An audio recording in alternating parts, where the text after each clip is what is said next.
நீ சோதிக்கப்படுவாய், சிரமத்திற்கு உள்ளாக்கப்படுவாய், தோல்வியின் விளிம்பிற்கே செல்லக்கூடிய நிலை ஏற்படும்.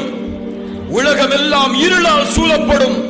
வெளிச்சமே இல்லாமல் உன் வாழ்வை முடித்துக் கொள்ளலாம் என்ற ஒரு சிந்தனை கூட ஏற்படும். எப்போது தெரியுமா? யாரின் உதவி நீங்கும் போது தெரியுமா? குர்ஆன் சொல்லுகிறது, وَمَنْ أَعْرَضَ عَنْ ذِكْرِي فَإِنَّ لَهُ مَعِيشَةً ضَنْكًا. குர்ஆனுடைய வேதம் அது, வார்த்தை அது. யார் இறை நினைவிலிருந்து நீங்குகிறாரோ, படைத்த இறைவனை மறந்து இந்த உலக வாழ்வில் வாழ ஆரம்பிக்கிறாரோ, மஈஷத்தன் தன்கா, நெருக்கடியான வாழ்வை இறைவன் அவருக்கு ஏற்படுத்துவான்.